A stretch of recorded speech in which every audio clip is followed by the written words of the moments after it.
Listen carefully, because what I'm about to tell you could save your life if you ever find yourself in a place like this after dark. We're in the morgue, it's January 2026, and the chill isn't just the ventilation. There are 5 non-negotiable rules we follow. Precise protocols for when the sounds aren't just settling bodies, and the shadows aren't just tricks of the light. My name is Daniel Reeves, and I've worked the night shift at Mercy General's morgue for 3 years. January in Minneapolis is brutal under normal circumstances. The wind cuts through you like surgical steel, and the temperature regularly drops below zero. But inside our facility, we maintain a constant 38 degrees Fahrenheit. Scientific. Controlled. At least, that's what the thermostat claims. The thing is, on certain nights, particularly in the dead of January, the cold becomes something else entirely. It moves through the corridors with purpose, settles in corners like something living, and seeps into your bones with an intensity that makes your teeth ache. The ventilation system hums its mechanical lullaby, but beneath that sound, if you're quiet enough, you can hear something else. Something that breathes when nothing should be breathing. I wasn't always a believer. When I started this job, I thought the older staff members were hazing me with their warnings and peculiar protocols. Dr. Patricia Huang, our chief pathologist, handed me a laminated card on my first night. 5 rules, printed in stark black text. No explanation, no context. Just instructions delivered with the kind of severity usually reserved for handling biohazards. The incidents that created these rules happened gradually over years. Each rule represents someone's terror, someone's mistake, someone's narrow escape. Some of my colleagues refuse to discuss what they've witnessed. Others, like Vincent Kowalski, the senior mortuary technician, will share their stories only after several drinks, and only if you really need to know. After what happened to me on January 7th, I need everyone to know. The first rule seems deceptively simple. Maintain absolute silence unless communication is necessary. No whistling while you work. No humming to fill the quiet. No unnecessary conversation. Sound carries differently in the morgue, particularly after midnight. It travels down corridors that should be empty, echoes in rooms that should be sealed, and sometimes it attracts attention from things that shouldn't be able to hear at all. I learned the importance of this rule from Vincent's story about Dr. Raymond Foster. Foster worked here 15 years ago, during the expansion of the East Wing. He was a competent pathologist, meticulous in his work, but he had one habit that would ultimately end his career. He whistled. Constantly. Old jazz standards, classical pieces, whatever melody occupied his mind. His colleagues warned him repeatedly, but Foster dismissed their concerns as superstition. It was a February night in 2011 when Foster stayed late to complete paperwork.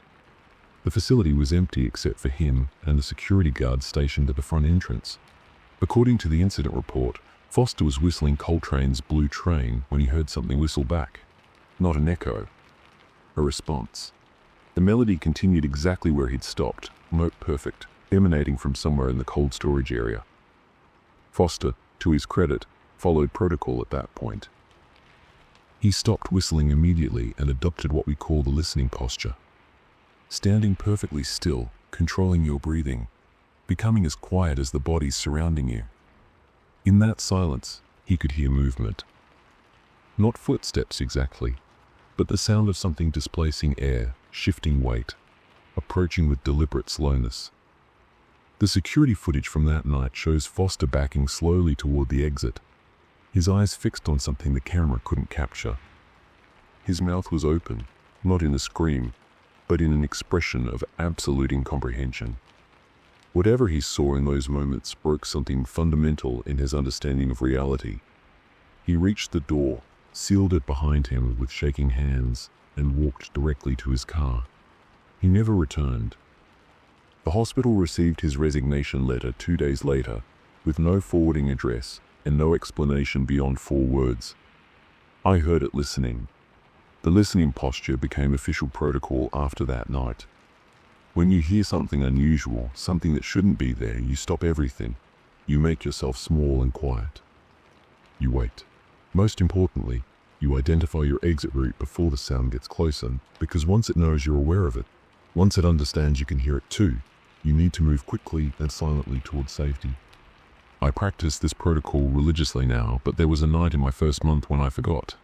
I was restocking supplies in the autopsy suite, humming without thinking, some pop song that had been stuck in my head all day. The sound left my lips before I remembered the rule.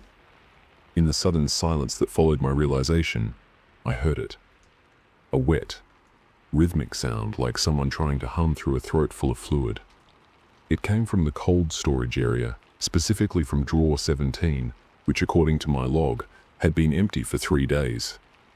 My heart hammered so hard, I thought my ribs might crack. I adopted the listening posture immediately, my body frozen mid-reach toward the supply cabinet. The humming continued for exactly 43 seconds. I know because I counted each one, watching the second hand on the wall clock tick forward with agonizing slowness. Then it stopped. Complete silence. Not even the ventilation system made noise. It was as if the entire building was holding its breath. I remained still for 5 full minutes before slowly, carefully, backing toward the door. My eyes never left drawer 17. The metal surface remained closed undisturbed, perfectly ordinary. But I knew something had heard me. Something had responded. Something was aware. After that night, I understood why the first rule existed. Sound is an invitation. In a place where the dead are supposed to rest in perfect silence, any noise becomes a beacon, a signal that someone living is present and unprotected. Whatever shares this space with us during the January nights doesn't need much encouragement. A whistle, a hum, a moment of careless distraction, and it knows exactly where to find you. The thermostat read 38 degrees that night, but I was shivering so violently that Vincent had to bring me coffee from the break room. He didn't ask what happened. He simply said, "You heard it, didn't you?" I nodded. He squeezed my shoulder once firmly. "Then you'll remember. Rule 1 exists for a reason. They all do. I'm going to tell you about all 5 rules, about what happens when they're broken, and about January 7th, when I made a mistake that nearly cost me everything. But first, you need to understand that these aren't suggestions. They're survival protocols developed through terror and tragedy. Each rule represents a boundary between the world of the living and whatever occupies the spaces between. The second rule governs something you might not think about in a well-lit facility: your relationship with shadows. Always maintain one light source behind you. Never allow yourself to be backlit. Never let your shadow fall where you cannot see it. These instructions sound paranoid until you understand what shadows can become in this place after midnight. Every autopsy suite, every corridor, every storage area in our morgue has redundant lighting. Overhead fluorescents, wall-mounted fixtures, portable examination lights. This isn't just for visibility during procedures, it's strategic. Dr. Huang designed the lighting layout herself after what happened to Jennifer Park, a medical examiner who worked here in 2018. Park was brilliant, thorough, and unfortunately, practical to a fault. She saw the morgue as a purely scientific environment where superstition had no place. When the overhead lights in Suite C malfunctioned one November evening, she continued her work using only the single examination light positioned on the far side of the table. This placed her in silhouette, her shadow stretching long and dark across the tile floor behind her. Vincent was in the adjacent suite when he heard Park scream. Not a startled yelp or a curse of frustration, but a genuine scream of terror that echoed through the entire facility. He reached her within seconds, bursting through the door to find her pressed against the far wall, hyperventilating, her eyes locked on something he couldn't see. The examination light had been knocked over, and in the darkness, he could hear movement. Something withdrawing. Something retreating. When they reviewed the security footage later, the video showed Park working normally for approximately 7 minutes after the overhead lights failed. Then her shadow began to move independently. Small motions at first, a slight shift that didn't match her body position, a twitch that originated from the darkness rather than from her. Then larger movements. Her shadow reached toward the examination table while Park herself remained stationary. It stretched unnaturally, defying the physics of light and angle, extending across the floor with deliberate intent. Park noticed when her shadow's hand touched the body she was examining. She felt it. That's what made her scream. She felt her shadow making contact with cold flesh. Felt the sensation of touch traveling up her arm from an appendage that shouldn't have been able to feel anything at all. When she pulled back in horror, her shadow didn't follow immediately. There was a delay, a moment where her darkness remained connected to the corpse, while she stood separate and terrified. The maintenance logs from that night note that every light bulb in Suite C had burned out simultaneously, which shouldn't have been possible given the different circuits and backup systems. Park transferred to day shift the following week. She still works at Mercy General, but she refuses to enter the morgue, and she keeps every light in her office burning bright, even during the day. The flicker warning became part of our protocol after Park's incident. When the lights behave strangely, when they dim without reason or pulse with an irregular rhythm, you respond immediately. First, identify your secondary light source. Every staff member carries a high-powered flashlight for exactly this purpose. Second, position yourself so that no single light source is directly behind you. Create multiple shadows if possible. Diffuse them, make them weak and scattered. Third, if the flickering continues or intensifies, evacuate the area. Don't wait to understand why it's happening. Just leave. I witnessed the flicker warning myself on a December night, about 6 weeks before the January 7th incident. I was transferring a body from cold storage to an examination suite when the corridor lights began to pulse.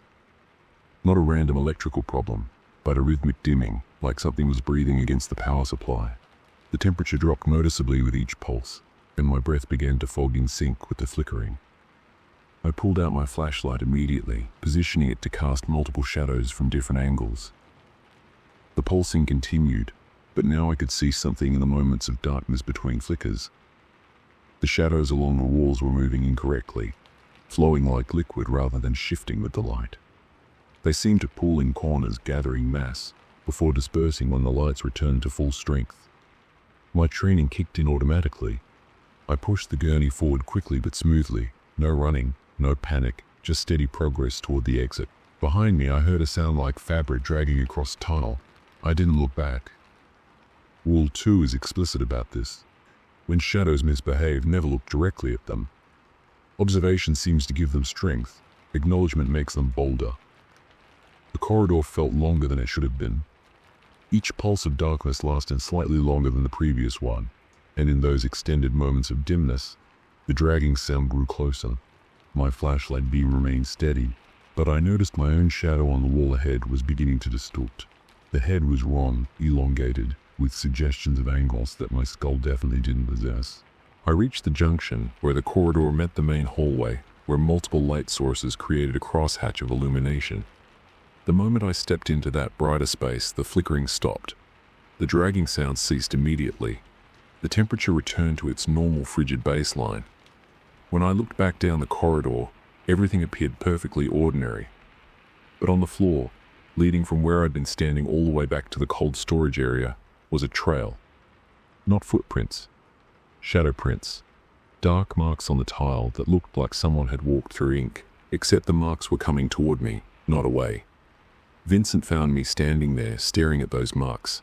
He followed my gaze, sighed deeply, and pulled out his phone to call maintenance. Shadow breach in corridor 3, he said matter-of-factly.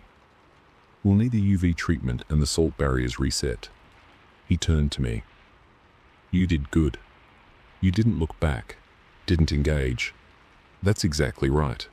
The maintenance crew that arrived wore specialized equipment and didn't speak to us during the cleaning process. They used ultraviolet lights that made the shadow prints glow an unsettling blue-white, revealing just how close whatever was casting them had gotten to me. The marks ended less than 3 feet from where I'd been standing. After that night, I became obsessive about lighting. I check every bulb before my shift begins, test backup systems, and keep 2 spare flashlights in my locker. I position myself carefully in every room, always aware of where my shadow falls, always maintaining multiple light sources. Some of my colleagues think I'm paranoid, but Vincent just nods approvingly. He knows what the darkness can do when you're not careful. The science of shadows is simple. Light blocked by an opaque object creates an absence of illumination. But in the morgue, particularly during January, shadows become something else. They're spaces where the rules thin out, where the boundary between what is and what shouldn't be grows permeable. Your shadow is supposed to be a flat, powerless projection. In this place, after midnight, it can become a doorway for something that's been waiting patiently for you to stop paying attention. The third rule addresses something that every morgue employee encounters but most choose to ignore: the cold spots. These aren't the normal, regulated chill of the facility. These are dead zones of unnatural cold that appear suddenly, persist stubbornly, and mark areas where something has happened or is about to happen.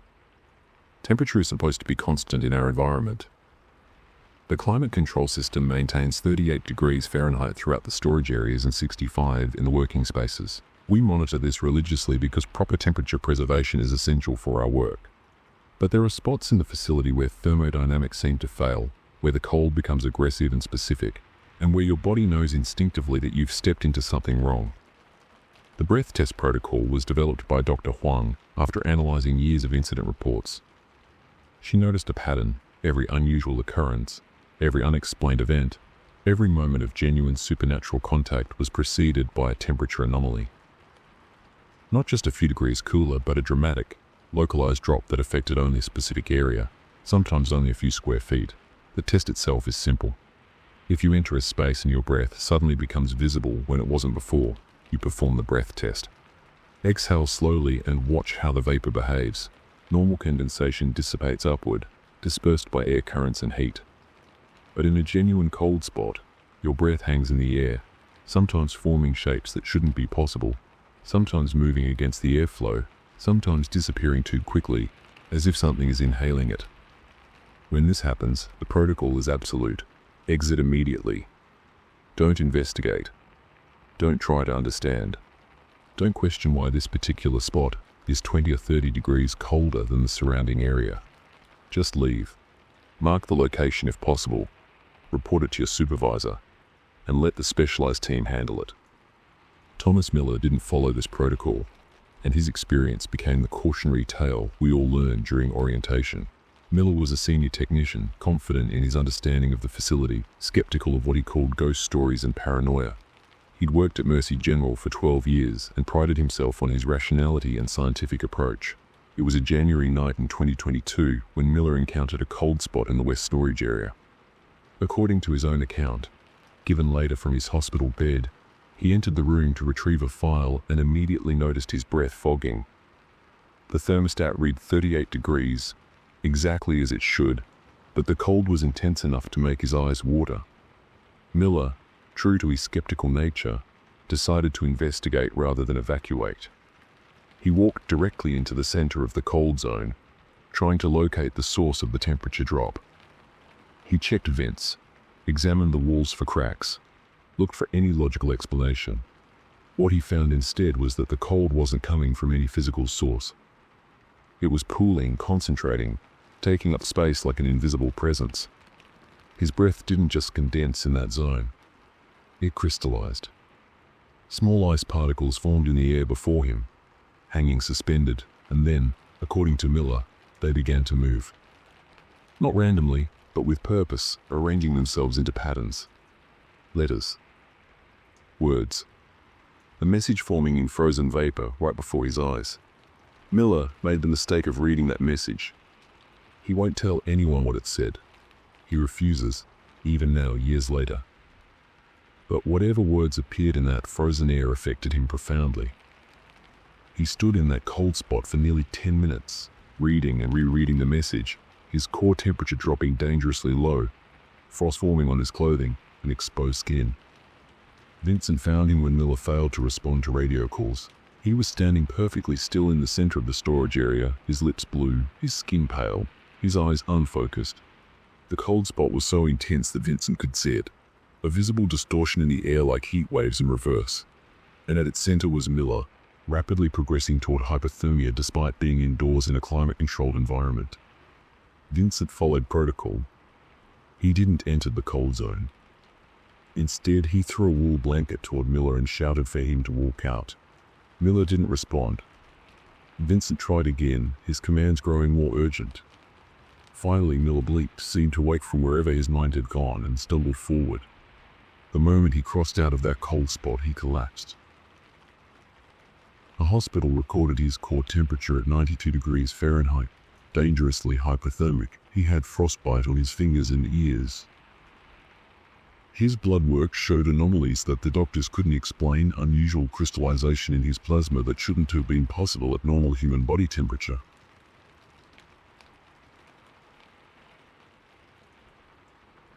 He was hospitalized for a week, and when he returned to work, he requested immediate transfer to day shift. He's never entered the morgue after 6 p.m. since. The cold spot remained in the West Storage area for 3 days. The specialized maintenance team that Mercy General keeps on retainer had to perform what they called a thermal cleansing, which involved industrial heaters, salt circles, and procedures I'm not cleared to know about. The area was quarantined during this process, and we were instructed not to ask questions about what they removed or what they found. I've encountered cold spots 7 times in my 3 years here. Each time I followed protocol exactly. The moment my breath becomes visible, I stop, perform the test, and if the vapor behaves abnormally, I exit. I've never been tempted to investigate further. Miller's experience taught me that curiosity in this environment isn't just dangerous. It's potentially transformative in ways that can't be undone. The most unsettling cold spot I've encountered appeared on December 30th, just a week before January 7th. I was walking through the main corridor when I hit a wall of cold so intense it felt physical, like walking into a freezer door. My breath crystallized immediately, and when I performed the test, the vapor didn't dissipate. It hung there, and then it began to move toward me, flowing against the air currents, approaching with what felt like intention. I backed away immediately, maintaining eye contact with that impossible fog. It followed for 3 steps, then stopped at what must have been the boundary of the cold zone. I continued backing away until I reached the junction, then I radioed Vincent. He arrived within minutes, took one look at the location, and made a call I couldn't hear. The specialized team arrived within the hour. They wouldn't tell me what they found in that spot, but I noticed they brought equipment they'd never used before. Equipment that hummed at frequencies that made my teeth ache. They were in there for 6 hours, and when they emerged, one of them looked directly at me and said, "Stay away from the East Wing for the next week. Especially after midnight. Especially alone." I should have listened. I should have taken that warning seriously. But on January 7th, I made a choice that put me directly in violation of Rule 3, and I learned firsthand why the cold spots are marked as the most dangerous phenomenon in the facility. The 4th rule is perhaps the most difficult to follow, because it requires you to ignore every instinct toward curiosity and investigation that brought you to this profession in the first place. Never touch anything that moves or appears out of place on its own. In a morgue, nothing should move. Everything should remain exactly where it was placed. When this rule is violated, the consequences are immediate and often permanent. Objects in the morgue exist in a specific state. Positioned, catalogued, inert. Keys stay on hooks. Instruments remain on trays. Files sit in cabinets. The dead rest on gurneys. This order is essential, not just for operational efficiency, but for maintaining the boundary between what's possible and what shouldn't be. When something moves without cause, when an object relocates itself, when the ordered world becomes disordered without human intervention, you've witnessed a breach. The perimeter scan protocol requires you to check your surroundings carefully before approaching anything unusual. Stand still for 30 seconds and observe. Note what's out of place. Identify escape routes. Most importantly, watch to see if the object moves again.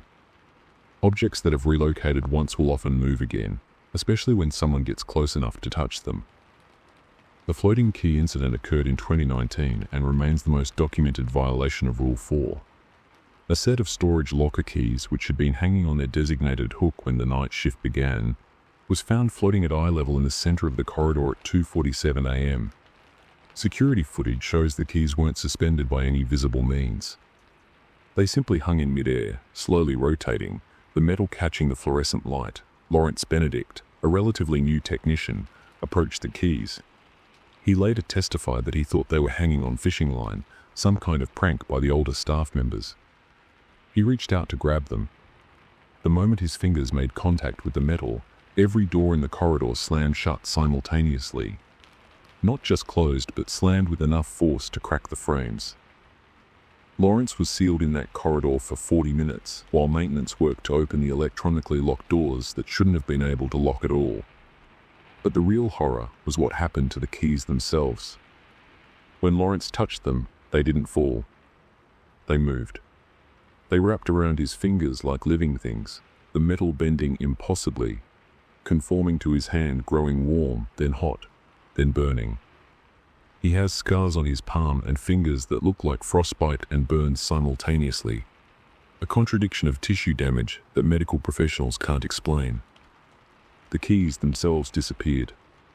They were never found, not in the corridor, not anywhere in the facility. They simply ceased to exist after making contact. Since then, the protocol has been absolute. If an object is out of place, if something has moved, you observe from a distance. You report it. And you do not, under any circumstances, make physical contact. The specialized team has equipment for handling anomalous objects. They have procedures for containment and removal. They've told us repeatedly that our curiosity, our instinct to reach out and investigate, is the most dangerous liability in this environment.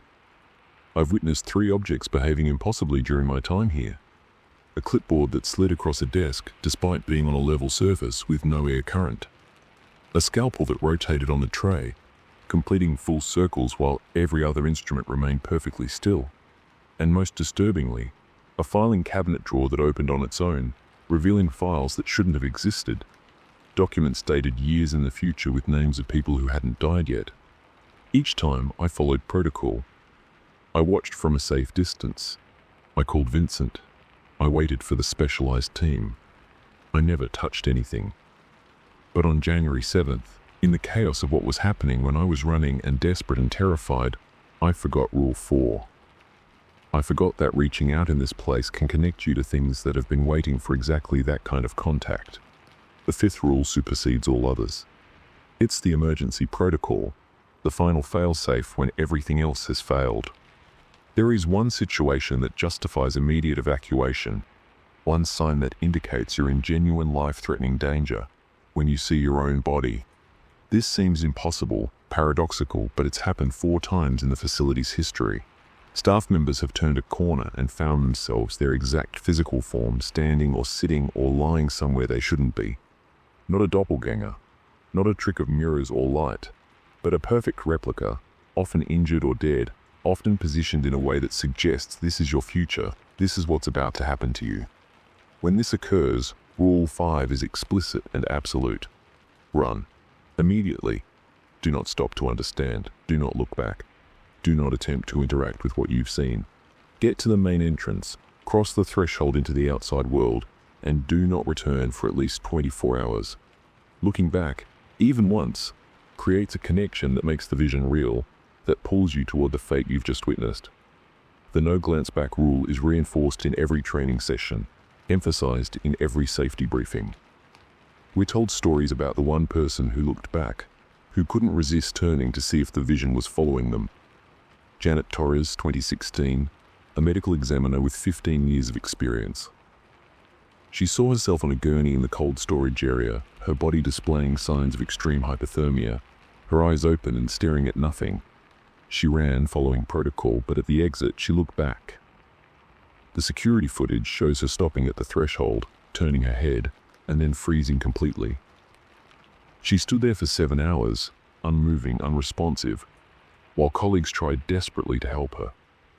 When she finally moved again, she walked backward, retracing her steps precisely, moving in reverse through the facility until she reached the cold storage area.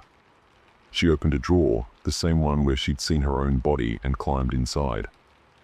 They found her 2 hours later, suffering from severe hypothermia despite the room temperature environment. She'd curled into that drawer as if compelled, and her body had reacted as though she were in a freezer. She survived but never recovered fully. She can't explain what she saw when she looked back. What compelled her to return? What made her climb into that drawer? She just knows that looking back made everything she'd seen inevitable. On January 7th, I broke multiple rules. I violated protocols that had been established through tragedy and terror. I made decisions that nearly cost me everything. And I learned, in the most visceral way possible, why these 5 rules exist and why they must be followed without exception. It started when the cold spot appeared directly in my path, when I was carrying files that needed to be returned before end of shift. I knew I should turn back, find another route, wait for Vincent. But I was tired, running behind schedule, and foolishly confident in my ability to handle the situation. I thought I could quickly walk through it, that brief exposure wouldn't matter. The moment I stepped into that zone of cold, I knew I'd made a terrible mistake. The cold hit me like a physical force, driving the air from my lungs and covering my skin in instant frost. But it was more than just temperature. It was presence. I could feel something in that cold, something aware and hungry and ancient. My breath didn't just condense. It froze solid, tiny ice particles that fell to the floor like crystallized terror. I should have run immediately. That's what protocol demanded. But I'd already committed to crossing through, and in my panic, I thought I could make it to the other side before anything happened. I was wrong. 3 steps into the cold spot, I heard whistling. The same jazz melody that Dr. Foster had heard 13 years ago. Coltrane's Blue Train, note perfect, coming from everywhere and nowhere. I'd violated Rule 1 without meaning to, simply by being there, by being alive and warm in a place that death had claimed. I stopped moving, adopting the listening posture, but my body was already shutting down from the cold. My fingers were numb. My face felt frozen. The whistling continued, growing closer, and I could hear something else beneath it. Breathing. Wet, labored breathing that came in rhythm with the melody. Then the lights began to flicker. Rule 2 was being challenged. My shadow stretched impossibly long behind me, reaching back toward the warmth I'd left, and as the lights pulsed, I watched my shadow begin to move independently. It was reaching forward toward something in the darkness ahead, something I couldn't see but could feel approaching. I pulled out my flashlight with numb fingers, creating multiple light sources, trying to fragment my shadow. But the cold was too intense. The flashlight beam seemed weak, absorbed by the darkness rather than illuminating it. My shadow continued its reaching, its extension, its connection to whatever was coming through the cold.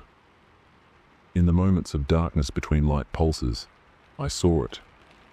My own body, lying on the floor ahead of me, exactly where I would be if I took 3 more steps forward. My future self. My dead self. Frozen solid, covered in frost, my eyes open and staring directly at my current position. Rule 5. Emergency evacuation. I turned immediately, abandoning the files, abandoning protocol, abandoning everything except the instinct to survive. But as I turned, something grabbed my ankle. Not a hand. Not anything that should have been able to touch. But I felt fingers, impossibly cold, wrapping around my leg, through my pants, tightening with supernatural strength. I looked down, violating every instinct not to engage with what was happening. My shadow had become 3-dimensional. It had risen from the floor and was gripping my leg, its fingers formed from darkness that had somehow gained substance. The cold intensified where it touched me, spreading up my calf, freezing tissue, stopping blood flow. I screamed then, a violation of Rule 1, but I was beyond caring about protocols. I kicked violently, and my foot passed through the shadow hand, which offered no physical resistance, but left my leg feeling dead, nerveless, as if it had been amputated at the ankle.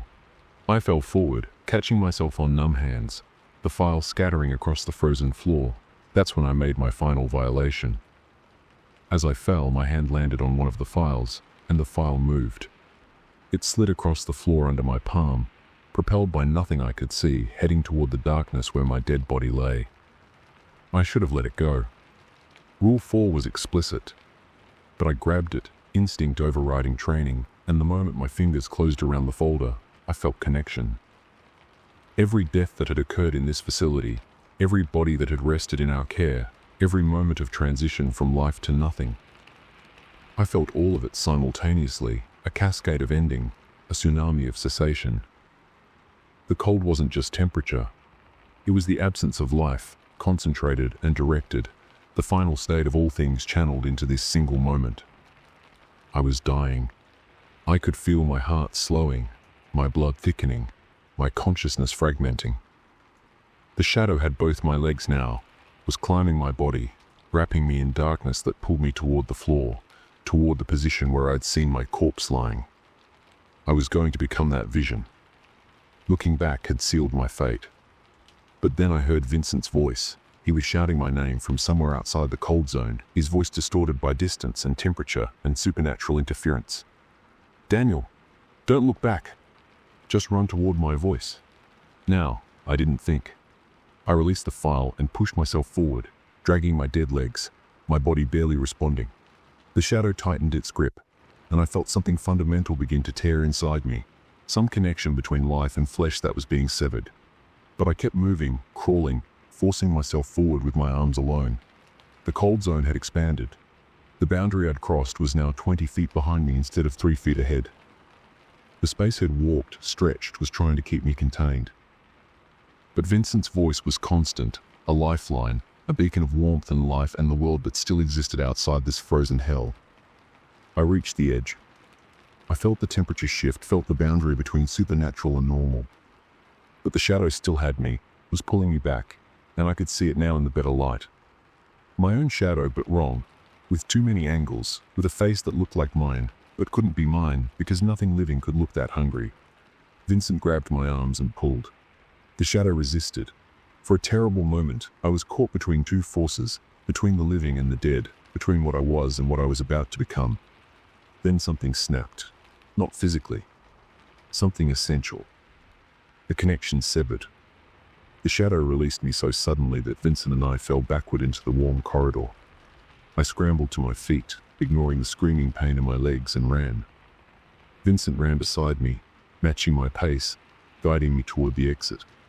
Behind us, I heard the cold spot expanding, spreading, consuming the corridor. I heard my own voice whistling, mimicking the jazz melody, calling me back. I wanted to look. The compulsion was overwhelming. Just one glance to understand what had happened, what I'd escaped, what was following us. But Vincent grabbed my head, forcing me to face forward, his grip painful and necessary. "Don't look back," he commanded. "Not until we're outside. Not until daylight. Don't you dare look back." We reached the main entrance. I could see the doors ahead, the world beyond, the January night that suddenly seemed warm and inviting. 10 feet. 5 feet. The exit was right there. But I felt something behind me, close enough that the temperature on my neck dropped, close enough that I could hear breathing that matched my own rhythm. Vincent pushed me through the doors first, then followed, and the moment we crossed the threshold, everything changed. The cold stopped. The breathing ceased. The compulsion to look back vanished. We stood in the parking lot in the Minnesota January night that was somehow warmer than the interior we'd just left, and I realized I was crying. My legs were purple with frostbite. My fingers were white and numb. But I was alive. I hadn't looked back. The vision of my dead self hadn't become reality. Vincent called for an ambulance, wrapped me in his coat, and sat beside me until help arrived. I was hospitalized for 6 days. The frostbite required treatment, but the doctors were baffled by its severity and distribution. They couldn't understand how I developed such extreme cold injury while working indoors. I didn't try to explain. Some things can't be explained to people who haven't experienced them. When I was released, Dr. Huang visited me at home. She brought the 5 rules again, printed on a new laminated card. "You survived," she said simply. "You broke the rules, but you survived because you remembered the most important one. You didn't look back." She told me I could return to work whenever I was ready, but I'd be assigned to day shift permanently. No exceptions. The night shift was closed to me now. I'd crossed too many boundaries, made too many connections. Whatever occupied the morgue after midnight knew me now, had touched me, had almost claimed me. I asked her what I'd experienced, what the cold spots really were, why the rules existed. She sat quietly for a long moment before answering. This facility sits on land that's been used for death-related activities for over 150 years. Before the morgue, there was a funeral home. Before that, a field hospital during the Civil War. Before that, a burial ground that wasn't officially sanctioned. Death has soaked into this place, layer upon layer, and sometimes, particularly in the dead of winter when the cold matches the temperature of the grave, the boundaries become thin. She stood to leave, then paused at the door. The rules exist because we've learned, through tragedy and terror, how to coexist with what's there. You follow the protocols, you respect the boundaries, and you survive. You break them, and you become part of what the next generation needs to fear. I returned to day shift 2 weeks later. I still work at Mercy General, but I never enter the building after 4 p.m. Sometimes when I'm leaving, I see the night shift staff arriving. I see Vincent checking his flashlights, testing the lights, preparing for another night of careful protocol and controlled terror. They gave me a different parking spot, one farther from the building. I used to think it was random, but I've realized it positions me so I can't see the morgue's windows after dark. I'm grateful for that. I don't want to know what moves in those rooms after midnight. I don't want to see shadows that shouldn't exist or lights that pulse with intention. The scars on my legs remain. The doctors say they're permanent, unusual tissue damage that will never fully heal. But I know what they really are. They're reminders. They're warnings. They're proof that the 5 rules exist for a reason, and that reason is survival. If you ever find yourself working in a place like this, in a facility where death is the primary business, listen carefully to the protocols. Follow the rules exactly. Don't let curiosity overcome caution. Don't assume that science and rationality will protect you from everything. Because there are places where the dead don't rest as peacefully as they should. There are nights when the boundary between worlds grows thin, and there are rules, precise and necessary rules, that stand between you and whatever waits in the cold, watching, listening, and whistling jazz melodies that no living person should hear. I survived January 7th, but part of me remained in that cold spot, connected to the vision of my own death, tethered to the shadow that almost dragged me into the darkness. I feel it sometimes, on cold nights, a pull toward the morgue, a whisper suggesting I should return, should walk those corridors after midnight, should discover what happens when you embrace the cold instead of fleeing from it. But I won't. I'll stay in the daylight. I'll follow the rules. And I'll remember that some boundaries exist for reasons we should never fully understand, because full understanding requires crossing lines that can't be uncrossed. The morgue still operates. The night shift still works. And the 5 rules still protect those who follow them. January comes every year, bringing cold that goes deeper than temperature. And those who work through those frozen nights know exactly what they're agreeing to when they accept their assignments. Listen carefully. Follow the protocols. And whatever you do, if you see yourself lying dead in a place you're currently standing alive, run and never look back.